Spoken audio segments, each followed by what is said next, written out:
जय हिंद दोस्तों, रक्षित खन्ना के चैनल में आपका स्वागत है। दोस्तों, आज के इस वीडियो में मैं आपके लिए दो जानकारियां लेकर आया हूं। कौन सी दो जानकारियां मैं आपको देने वाला हूं? सबसे पहले मैं आपको इसकी जानकारी दे देता हूं। सबसे पहली जानकारी मैं आपको दूंगा 8वें वेतन आयोग के बारे में। 8वां वेतन आयोग केंद्रीय कर्मचारियों के लिए बड़ी खुशखबरी। ड्राफ्टिंग कमेटी की बैठक में 4.38 फिटनेस फैक्टर का प्रस्ताव रेलवे टेक्निकल ऑर्गेनाइजेशन के द्वारा की गई मांग। जी हां दोस्तों, जैसे कि दोस्तों आप पीछे थंबनेल में देख रहे हैं, अभी अभी 8 सीपीसी की मीटिंग खत्म। केंद्रीय कर्मचारियों के लिए बड़ी खुशखबरी, फिटनेस फैक्टर पे बड़ा फैसला, सैलरी पेंशन में होगी बढ़ोतरी। जी हां दोस्तों एक प्रस्ताव, एक मांग रखी गई है सबसे ज्यादा बड़े फिटनेस फैक्टर की, कि 8 सीपीसी में 4.38 फिटनेस फैक्टर दिया जाए ताकि कर्मचारियों की सैलरी पेंशन बहुत ज्यादा बढ़ पाए। अब दोस्तों, किसने ये प्रस्ताव रखा है, किसने ये मांग रखी है, इसकी पूरी जानकारी मैं आपको आगे दूंगा। ड्राफ्टिंग कमेटी की एक मीटिंग हुई है 8वें वेतन आयोग के साथ, और जैसा आपको पता है 8वां वेतन आयोग इन दिनों कई संगठनों के साथ, स्टेक होल्डर के साथ मीटिंग कर रहा है। तो दोस्तों, एक सबसे बड़ा फिटनेस फैक्टर मांग लिया 4.38। तो दोस्तों क्या है खबर, आगे समझाऊंगा। फिर एक और मैं आपको जानकारी दूंगा, डीएससी से रिटायर पूर्व सैनिकों और जवानों से संबंधित रूल समझिए पेंशन और एमएससीपी लेने के लिए। जी हां दोस्तों, कुछ रूल मैं आपको समझाऊंगा डीएससी के सैनिकों के लिए, पूर्व सैनिकों के लिए, कि किस तरीके से डीएससी में एमएससीपी दी जाती है, या फिर पेंशन के लिए किस तरीके से एमएससीपी के रूल अप्लाई होते हैं पेंशन पाने के लिए। तो दोस्तों कुछ रूल मैं आपको समझाऊंगा पेंशन और एमएससीपी से संबंधित डीएससी के पेंशनर के लिए। तो दोस्तों यही दो जानकारियां मैं आपको देने वाला हूं, इसलिए वीडियो को आप शुरू से लेकर आखिरी तक देखिएगा। अगर आप पहली बार मेरे चैनल पे विजिट कर रहे हैं, अगर आपने अभी तक चैनल को सब्सक्राइब नहीं किया, तो फटाफट सबसे पहले आप चैनल को सब्सक्राइब कर लीजिएगा, और लास्ट में वीडियो देखने के बाद वीडियो को शेयर, लाइक और हाइप भी कर दीजिएगा। सबसे पहली जानकारी मैं आपको दूंगा 8वें वेतन आयोग के बारे में। जी हां दोस्तों, एक खबर आ रही है, 8वां वेतन आयोग केंद्रीय कर्मचारियों के लिए बड़ी खुशखबरी। ड्राफ्टिंग कमेटी की बैठक में 4.38 फिटनेस फैक्टर का प्रस्ताव। जी हां दोस्तों, इससे पहले एक संगठन था, जेसीएम का संगठन था, जिन्होंने 3.83 फिटनेस फैक्टर की डिमांड करी थी। फिर एक और संगठन था, वो 4 फिटनेस फैक्टर की डिमांड कर रहा था। अब दोस्तों रेलवे कर्मचारियों का एक और संगठन है, जिन्होंने 4.38 फिटनेस फैक्टर का प्रस्ताव रखा है 8वें वेतन आयोग के सामने, और 7% सालाना बढ़ोतरी इनका मुख्य एजेंडा है। 1 करोड़ से अधिक कर्मचारियों पेंशनर्स को राहत का इंतजार। जी हां दोस्तों, सबसे ज्यादा का फिटनेस फैक्टर 4.38। तो दोस्तों क्या सरकार, वेतन आयोग 4.38 का फिटनेस फैक्टर दे सकता है? जेसीएम से भी सबसे बड़ी डिमांड इन्होंने रखी है 4.38 की। जेसीएम ने तो शिवगोपाल मिश्रा जी ने 3.83 की रखी थी, लेकिन अब और ज्यादा फिटनेस फैक्टर बढ़ गया। कितना? 4.38। अब दोस्तों एक खबर आ रही है 18 जून 2026 की, नई दिल्ली में एनसीजेसीएम। जी हां दोस्तों, एनसीजेसीएम का ही एक संगठन है, जिसे हम रेलवे कर्मचारी का संगठन बोलते हैं। तो दोस्तों उनके जो लीडर्स हैं वो भी एनसीजेसीएम से जुड़े हैं, शिवगोपाल मिश्रा जी से जुड़े हैं। जैसा आपको पता है एनसीजेसीएम के अंतर्गत बहुत से संगठन आते हैं, बहुत सी फेडरेशन आती है। तो दोस्तों उन्हीं में से एक संगठन है रेलवे कर्मचारियों का, जो एनसीजेसीएम के अंतर्गत आता है। तो उन्होंने डिमांड रखी 4.38 फिटनेस फैक्टर की। अब किसने रखी है ये डिमांड? रेलवे टेक्निकल ऑर्गेनाइजेशन के द्वारा फिटनेस फैक्टर 4.38 की डिमांड रखी गई, जिससे बेसिक सैलरी 18,000 से बढ़कर 80,000 अगर आपको 4.38 का फिटनेस फैक्टर मिलता है। ऐसा मुझे लगता है कि जैसे मैं दिन में कोई सपना देख रहा हूं। 4.38 का फिटनेस फैक्टर कोई छोटा मोटा फिटनेस फैक्टर नहीं है। 7 सीपीसी में 2.57 मिला था, अब डायरेक्ट उसे 2 गुना कर दिया 4.38। ऐसा लगता है कि मैं दिन में कोई सपना देख रहा हूं। क्या आपको लगता है? कमेंट में जरूर बताइएगा। पिछले वेतन की तुलना में इस वेतन आयोग में कर्मचारियों को अधिक फायदा मिलेगा। बरसों पुराना डॉक्टर एक्वायर्ड फॉर्मूला में संशोधन होना चाहिए। जी हां दोस्तों, जो डॉक्टर एक्वायर्ड फॉर्मूला है उसमें संशोधन की मांग करी है, ताकि जो मिनिमम सैलरी है उसको बढ़ाया जा सके फिटनेस फैक्टर ज्यादा देकर। कर्मचारियों की स्टैंडर्ड जीवन शैली को देखते हुए सैलरी का निर्धारण होना चाहिए। तो दोस्तों यही डिमांड करी है कर्मचारियों के लिए 7% सालाना वेतन वृद्धि। अभी 3% का एनुअल इंक्रीमेंट आपको दिया जाता है, अब डिमांड करी जा रही है कि 3 की बजाय 7% एनुअल इंक्रीमेंट दिया जाए। फिर दोस्तों जो 3% दिया जाता है उसको पूरी तरीके से हटा दिया जाए। सरकारी कर्मचारियों के लिए 7% सालाना वेतन वृद्धि का प्रस्ताव रखा है, जो मौजूदा 3% की दर को बदलने की मांग करता है। इससे कर्मचारियों की आय में स्थायी और महत्वपूर्ण बढ़ोतरी होगी। अब दोस्तों यहां पे देखिए किस तरीके से यहां पे बढ़े हुए फिटमेंट फैक्टर की डिमांड करी है। प्रस्तावित वेतन संरचना एक नजर में शुरुआती स्तर फिटमेंट फैक्टर 4.38 और मिनिमम पे यहां पे बताई है 80,000 रुपए, 18,000 से बढ़कर सीधा 80,000 रुपए है। दोस्तों क्या इतना ज्यादा फिटमेंट फैक्टर वेतन आयोग दे सकता है? मुझे तो बहुत मुश्किल लगता है। अगर वेतन आयोग 2.57 2.40 ही दे दे वही सबसे ज्यादा हो जाएगा, लेकिन यहां तो इन्होंने उससे भी डबल मांग लिया 4.38 का। आज तक किसी संगठन ने इतने की डिमांड नहीं करी, लेकिन इन्होंने कर दी 4.38 की, सबसे ज्यादा। और मिनिमम सैलरी 80,000, कहां 18,000 और कहां 80,000। ऐसा तो नहीं कि आप 8 CPC में हेलीकॉप्टर में घूमने लगेंगे।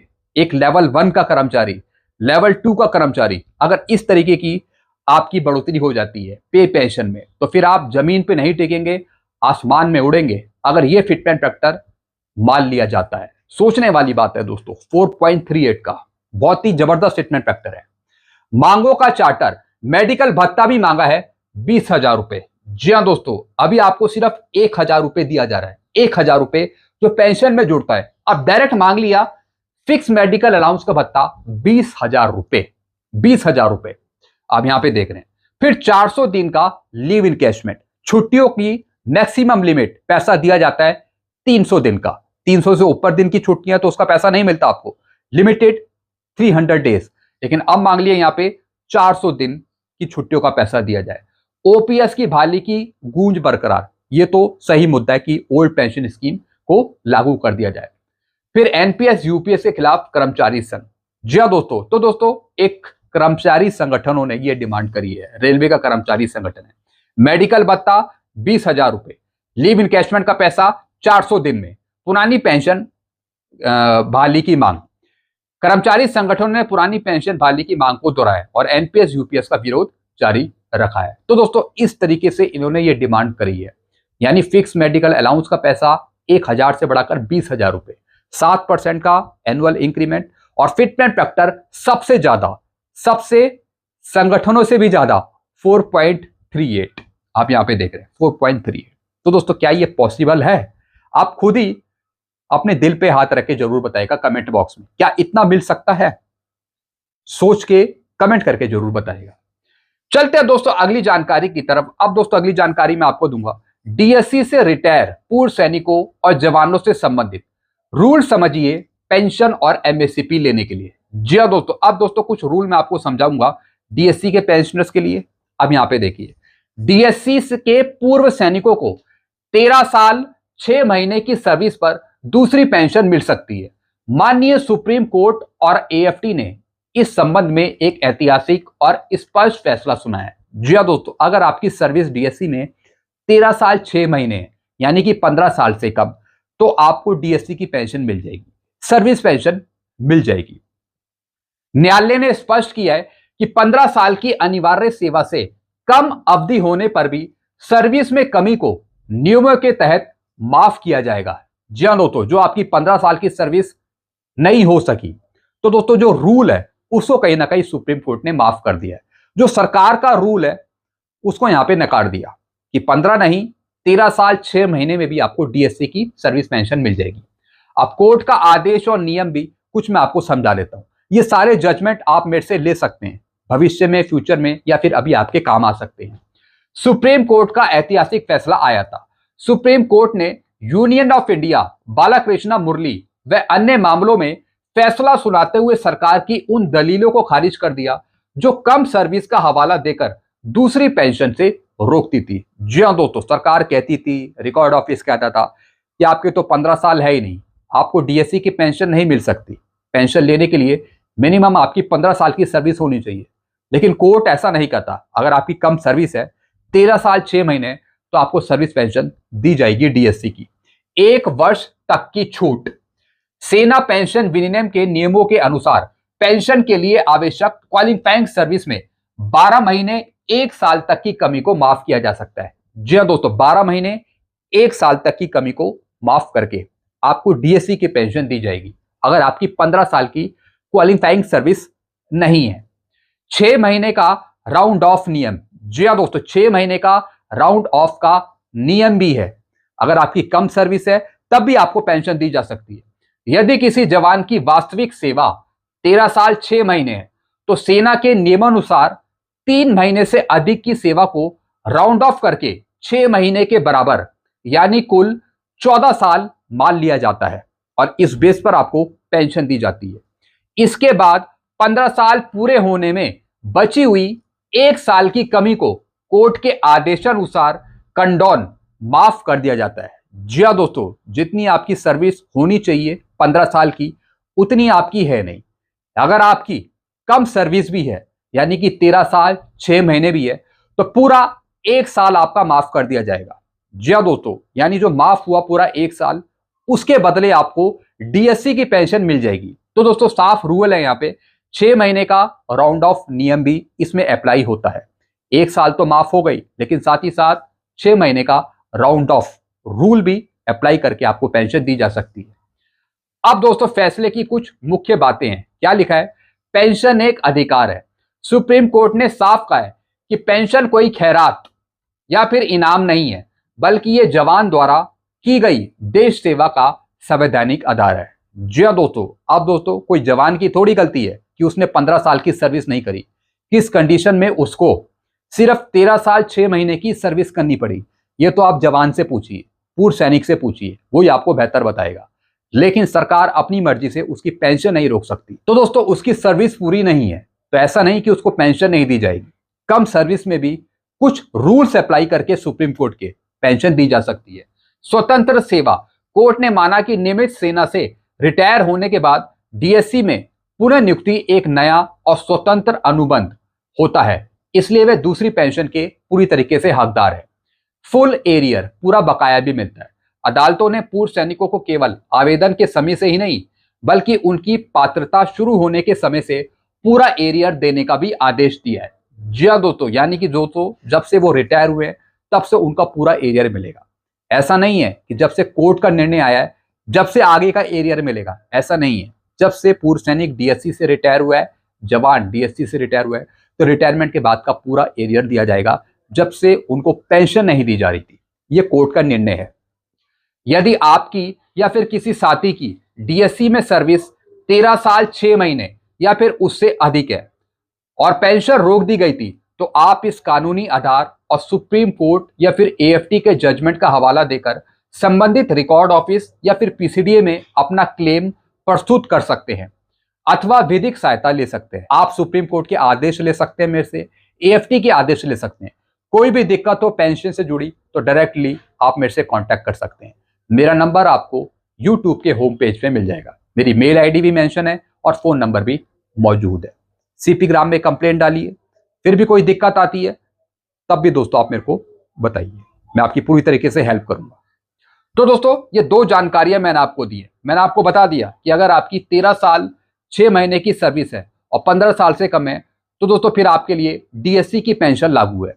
और दोस्तों एमएससीपी भी आपको दी जाती है अगर आप डीएससी से 1/1/16 के बाद रिटायर हुए। जी हाँ दोस्तों, डीएससी में एमएससीपी दी जाती है 1/1/16 के बाद से। अगर आप 1/1/16 के बाद रिटायर हुए हो तो दोस्तों एमएससीपी फिर लागू है आपके लिए, चाहे वो 8 साल पे हो, 16 साल पे हो या फिर 24 साल पे हो। डीएससी में 1/1/16 से एमएससीपी लागू है और पेंशन है लागू है 13 साल 6 महीने में ही। अगर 15 साल से कम सर्विस है, 15 साल से ज्यादा है तो आपको तो पेंशन मिलेगी। मैं उनकी बात कर रहा हूं जिनकी 13 साल 6 महीने सर्विस है। जिनकी 13 साल 6 महीने से कम सर्विस है उनके लिए पेंशन अलाउ नहीं है, उनके लिए पेंशन अलाउ नहीं है। अगर वो डिसेबल्ड है किसी दूसरी कंडीशन में तो वहां पर उनको डिसेबिलिटी दी जा रही होगी, लेकिन सर्विस पेंशन यहाँ पे अलाउ नहीं कर रखी। तो सर्विस पेंशन लेने के लिए यहाँ पे 13 साल 6 महीने का यहाँ पे रूल सख्त है।